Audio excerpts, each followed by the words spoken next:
नमस्ते, प्रणाम, राधे राधे।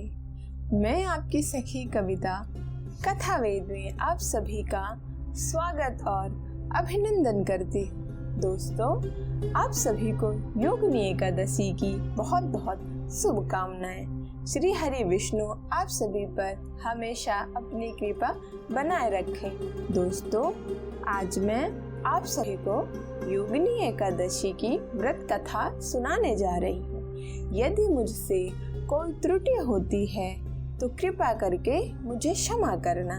तो आइए दोस्तों, हम योगिनी एकादशी व्रत कथा शुरू करते हैं। महाभारत काल की बात है कि एक बार धर्मराज युधिष्ठिर ने भगवान श्री कृष्ण से कहा, हे मधुसूदन, मैंने ज्येष्ठ माह के शुक्ल पक्ष की निर्जला एकादशी की व्रत कथा तो सुन ली है।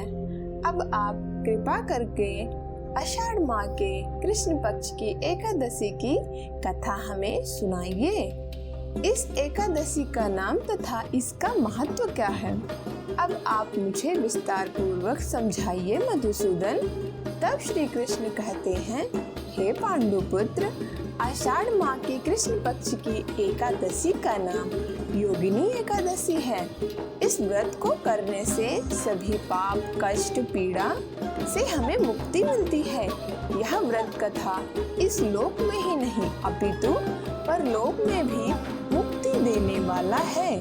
तब धर्मराज युधिष्ठिर कहते हैं कि यह एकादशी तीनों लोक में प्रसिद्ध है क्या प्रभु? तब श्री कृष्ण बोलते हैं, हाँ, इसके व्रत से सभी पाप नष्ट हो जाते हैं। तुम्हें मैं पुराण में लिखी हुई एक कथा सुनाता हूँ, ध्यान पूर्वक श्रवण करना। कुबेर नाम का एक राजा अलकापुर नगरी में राज्य करता था। वह शिव भक्त था। रोजाना महादेव की आराधना, यज्ञ, हवन, पूजा करता था। उसका हेम नाम का एक माली था जो हर रोज पूजा के लिए पुष्प लाता। माली की एक विशालाक्षी नाम की पत्नी थी। वह बेहद सुंदर और सुशील थी। एक सुबह माली जब मानसरोवर से पुष्प तोड़कर लाया, तब वह कामासक्त होने के वजह से वह अपनी पत्नी से हास्य विनोद करने लगा। राजा को पूजा में देरी हो गई, जिससे राजा बहुत ही क्रोधित हुआ।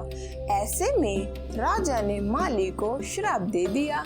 उन्होंने कहा कि तुमने ईश्वर की भक्ति से ज्यादा कामासक्ति को प्राथमिकता दी है। तुम्हारा स्वर्ग से पतन हो जाएगा।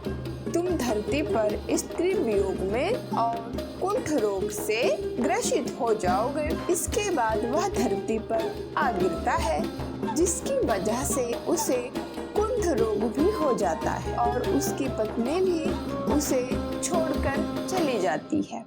वह कई वर्षों तक धरती पर कष्टों का सामना कर रहा होता है। तभी एक दिन माली को मार्कंडेय ऋषि से दर्शन प्राप्त होते हैं। उसने अपने जीवन की परेशानियों को बताया। ऋषिवर माली की बातों को सुनकर बहुत ही आश्चर्य हुए। ऐसे में मार्कंडेय ऋषि ने उसे योगिनी एकादशी व्रत के बारे में और उसका महत्व बताया। ऋषि मार्कंडेय ने कहा, इस व्रत को करने से तुम्हारे जीवन के सभी पाप, दुख, दर्द खत्म होंगे और तुम पुनः भगवत कृपा से स्वर्गलोक को प्राप्त करोगे। माली ने ठीक ऐसा ही किया।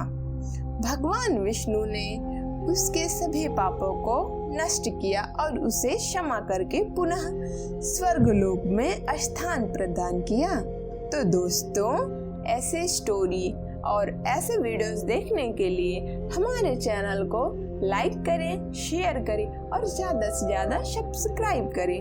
दोस्तों, अगर मुझसे इसमें कोई त्रुटि हुई हो तो कृपा करके मुझे क्षमा करना। आज के लिए बस इतना ही। राधे राधे, जय जय श्री राधे। बोलो जन्म देने वाली मैया की जय हो श्री राधे। जय जय श्री राधे।